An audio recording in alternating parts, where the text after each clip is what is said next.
ಮನೆಯವರಿಗೆ ಚಾಕುವಿನಿಂದ ಇರಿದ ಮಗ, ಅಕ್ಕ ತಂದೆ ಸಾವು, ತಾಯಿ ಸ್ಥಿತಿ ಗಂಭೀರ.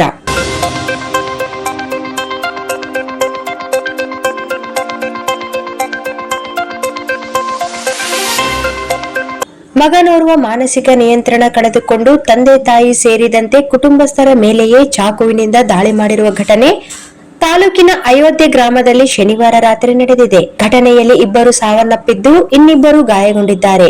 ಆರೋಪಿಯು ಆನ್ಲೈನ್ ಪಬ್ಜಿ ಗೇಮ್ ವ್ಯಸನಿಯಾಗಿದ್ದು, ಈ ಹಿನ್ನೆಲೆಯಲ್ಲಿ ಕೃತ್ಯ ಎಸಗಿರುವ ಶಂಕೆ ವ್ಯಕ್ತವಾಗಿದೆ.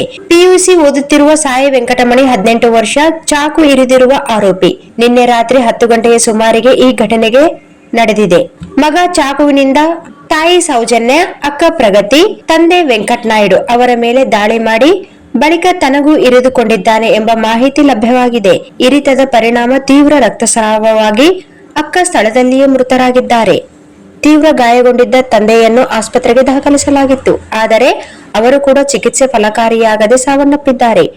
ತೀವ್ರ ಗಾಯಗೊಂಡ ತಾಯಿಯನ್ನು ಬಳ್ಳಾರಿಯ ವಿಮ್ಸ್ಗೆ ದಾಖಲಿಸಲಾಗಿದೆ. ಕುಟುಂಬಸ್ಥರ ಮೇಲೆ ಚಾಕು ದಾಳಿ ಮಾಡಿದ ಬಳಿಕ ತನಗೂ ಇರಿದುಕೊಂಡು ಗಾಯಗೊಂಡ ಯುವಕನನ್ನು ಆಸ್ಪತ್ರೆಗೆ ದಾಖಲಿಸಲಾಗಿದೆ ಎಂದು ಪೊಲೀಸರು ತಿಳಿಸಿದ್ದಾರೆ.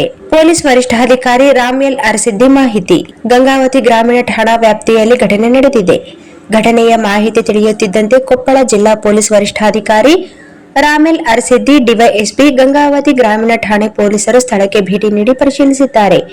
ಪ್ರಾಥಮಿಕ ತನಿಖೆಯಲ್ಲಿ ಶನಿವಾರ 7 ಗಂಟೆ ಸುಮಾರಿಗೆ ಈ ಕುಟುಂಬದವರು ವೆಂಕಟನಾಯ್ಡು ಅವರ ಪತ್ನಿ ಸೌಜನ್ಯ, ಮಗಳು ಪ್ರಗತಿ, ಮಗ ಸಾಯಿ ಹಾಗೂ ವೆಂಕಟನಾಯ್ಡು ಅವರ ಅಪ್ಪ ಅಮ್ಮ ಹಣ್ಣು ಹಂಪಲು ತಿಂದು ಬಳಿಕ ರಾತ್ರಿ 9 ಗಂಟೆಗೆ ಊಟ ಮಾಡಿ ಮಲಗಿದ್ದರು. ಸುಮಾರು 10 ಗಂಟೆಗೆ ಮನೆಯಲ್ಲಿ ಜೋರಾದ ಶಬ್ದ ಕೇಳಿ ಬಂದಿದ್ದು, ವೆಂಕಟನಾಯ್ಡು ಅವರ ತಂದೆ ಪಕ್ಕದ ಮನೆಯವರ ಸಹಾಯದೊಂದಿಗೆ ರೂಮ್ ಬಾಗಿಲು ತೆರೆದಾಗ 4 ಜನರು ಗಾಯಗೊಂಡಿದ್ದರು. ವೆಂಕಟನಾಯ್ಡು ಪತ್ನಿ ಸೌಜನ್ಯ, ಮಗಳು ಪ್ರಗತಿ ಗಂಭೀರ ಗಾಯಾಳುಗಳಾಗಿದ್ದಾರೆ. ಮಗನಿಗೆ ಸಣ್ಣ ಪುಟ್ಟ ಗಾಯಗಳಾಗಿದ್ದವು.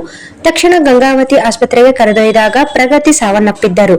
ಅಲ್ಲಿಂದ ಉಳಿದವರನ್ನು ಬಳ್ಳಾರಿ ಆಸ್ಪತ್ರೆಗೆ ದಾಖಲಿಸಿದ್ದು, ಭಾನುವಾರ ಬೆಳಗ್ಗೆ ವೆಂಕಟನಾಯ್ಡು ಕೊನೆಯುಸಿರೆಳೆದಿದ್ದಾರೆ ಎಂದು ಎಸ್ಪಿ ರಾಮೆಲ್ ಅರಸಿದ್ದಿ ಮಾಹಿತಿ ನೀಡಿದ್ದಾರೆ.